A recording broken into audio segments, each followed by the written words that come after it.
G'day from the rooftop of the Pantheon iconic hotel in lovely Rome, and have I got some stories for you about what the drivers drove to the Imola Grand Prix, and I'm going to expand in 8 seconds time.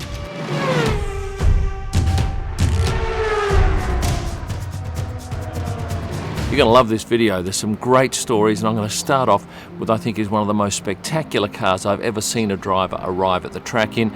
Is Charles Leclerc's Ferrari 488P Spider. Now, this is Charles' own car. He drove it from Monaco. Now, that's a drive of around 500 kilometres. I'm sure it's very comfortable in this road-going race car. The P in the 488P stands for pista, which is track. In English, it is a track car made for the road. 0 to 100, 2.9 seconds, so it's pretty quick off the mark. Beautiful colours of the Monaco flag running along a stripe front to back, and Charles is often seen driving around Monaco in this car. It's specially made and features the driver's signature embroidered on the dashboard. But this car, if he ever went to sell it, the resale price would be amazing given it's his own personal car. And is he worried about being noticed in it? I don't think so. Look at the number plate. Look at the number 16 on the side, and although you can't see it, it also has red stitching on the seats. But being a Spider, the roof comes off, although you wouldn't want to have the roof off on 3 of the 4 days because it was quite ugly weather-wise in Imola. It's a pretty tidy car, great for travelling the world. And if you travel the world like I do, you probably need a VPN like Surfshark. I need a VPN for multiple reasons, and I have Surfshark set up on all of my devices. Why? Well, in some countries, certain websites, apps and social media platforms aren't accessible. The government blocks them. A VPN like Surfshark gets around that problem for me. How does it do it? Well, it allows me to set my location virtually anywhere in the world. Another advantage is being able to access a whole new array of Netflix content by simply changing my location using Surfshark. A VPN is vital if you're traveling, and right now, if you use the promo code KIM at Surfshark, you'll get 83% off, 3 months free, and there's a money-back guarantee. 83% off, 3 months free, and a money-back guarantee. Thank you, Surfshark. Of course, recording this on the rooftop of a hotel means that there's lots of noise around. There's some kids over there at the moment playing on the top floor, but we'll enjoy their youthful enthusiasm, huh? Let's move straight on to Alpine. What were the drivers driving? Sensational A110s? No. Both of the drivers, Fernando and Esteban, were driving very plain Renault Espace Initiales. This is a people mover. Fernando came in with his manager, and Esteban came in with his trainer Tom Clark and his girlfriend Elena Berry, and as such they needed a car with more than 2 seats, and that's the reason they came in with that car. Tom also mentioned that it's nice not being recognised. They don't get stopped anywhere because people aren't expecting drivers to be in such low-key cars. Aston Martin drivers, Sebastian Vettel, Lance Stroll, once again driving DBXs. Now, I don't think these are the DBX 707s. This DBX does 0 to 100 in 4.4 seconds. The 707 does it in 3.3, which is pretty sporty. Max Verstappen and Sergio Perez both drove the same car, a car they often drive into the track. These are Honda Type Rs. The R stands for racing, and the brief was for Honda to build a race car that you could drive on the road. Now, these aren't super quick off the mark, 0 to 105.1-ish seconds, but they do look great. And both of those cars had logos on the side. Pierre Gasly and Yuki Tsunoda, both AlphaTauri drivers, were driving Honda Type Rs. Well, except for Yuki on day one. And I don't know why, but Yuki had this stunning silver Honda NSX. Geez, I like that car, and I know a lot of you like it. Do you remember when the boys from Red Bull drove it last year at Silverstone to the track? They were older ones. This one looks like a newer version. I'm not an expert on them. You'll know more than me, but I just love the car, and I can't tell you why he changed after day one, but he did. And here's another driver who changed cars after day one. Maybe I know the answer as to why. Carlos Sainz rolled up on day one in this silver Roma Ferrari. And of course, I'm in Roma right now. But why did he change to this red one on day 2, 3 and 4? Did it have anything to do with this dent in the back bumper, which was visible on Thursday? I asked a couple of people in the Carlos camp. Nobody knew the answer, or perhaps was willing to say. Was it because he backed it into something? I don't know.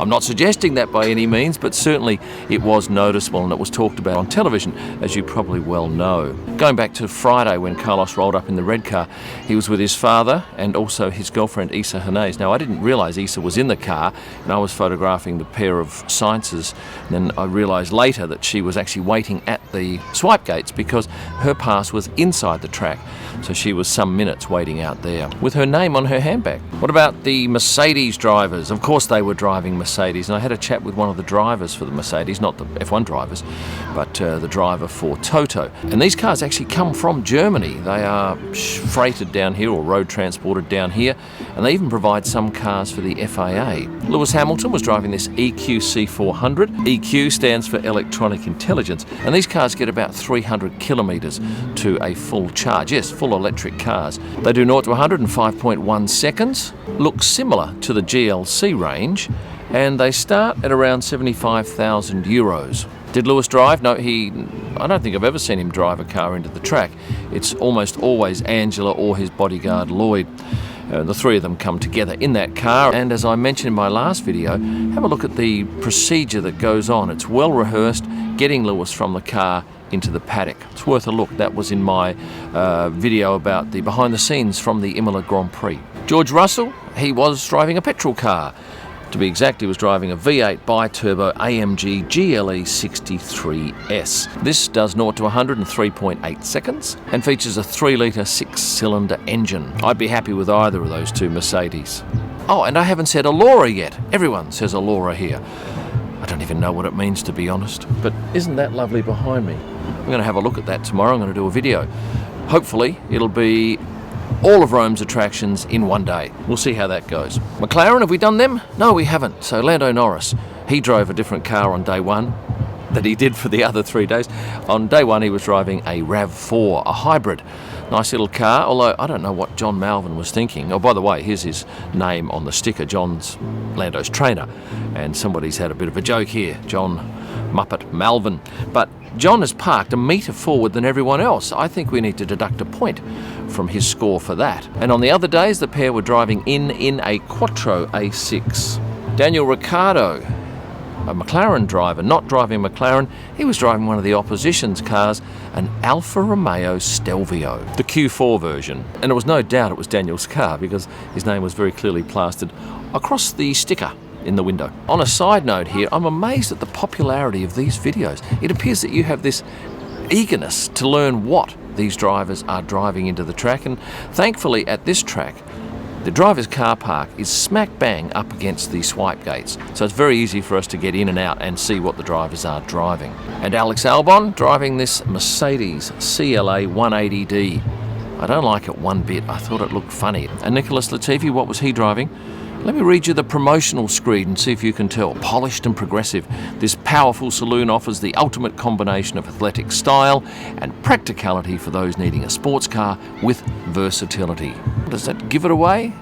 It's an Audi A4. 4 more drivers to go, Valtteri Bottas and Zhou Guanyu, both driving Alfa Romeos and both in beautiful colours. Valtteri driving this green Giulia with the yellow brakes. By the way, he was staying in a motorhome. Now, last year the drivers' motorhomes were right next to the driver's car park. This year, 5 kilometres away, so it was a bit of a grind with the traffic. And his teammate Zhou Guanyu driving the exact same model, but a different colour and red brakes instead of yellow. Actually, Zhou on the Saturday came in on a scooter, an Alfa Romeo branded scooter, because the weather was nice. And the last 2 of the F1 drivers sees Kevin Magnussen in a BMW X3, and Mick Schumacher, well, he was part of the growing hyper-naked movement. Yeah, that's what the promotional blurb says for the Yamaha MT-09 motorbike. Now the all-new MT-09 has arrived, and it's built to join the dark side of the Japan, whatever that means. And Mick's MT-09 starts around €9,500. So that's all the drivers on 4 wheels and all the drivers on 2. A reserve driver that came in on 3 wheels was this man, Antonio Giovenazzi, coming in on a Piaggio 3-wheeled scooter. Let's have a quick look at the team principals, a handful here. Toto Wolff in easily the most impressive car, I think, here, the EQS 450. These started around $102,000, but I love the stars on the front grille of this car. It really stands it out. And of course, electric cars do not need a radiator, so they don't need air passing through the front. 0 to 100, 5.9 seconds. Mattia Binotto traditionally drives the Alphas, and once again he was in a Stelvio Q4. And what was I driving to the track? I didn't need to. I stayed close to the track and I walked to the track, and I beat all of that traffic. That's quite an array of vehicles I've shown you from the Imola GP. If you've enjoyed the video, please like, hit subscribe, notify and become a member. And if you're after my presets for Lightroom, if you're a photo editor, you can get them at kimillman.com. The one I use most is a thing called Turbo. You'll find all of my digital images at prostarpics.com. For a great range of merchandise, F1 photo books and wall art, yes, get them at kimillman.com. And for my best pics live from the track and all during the week, get to Instagram and search at Kim Illman. Thanks for watching and stay passionate.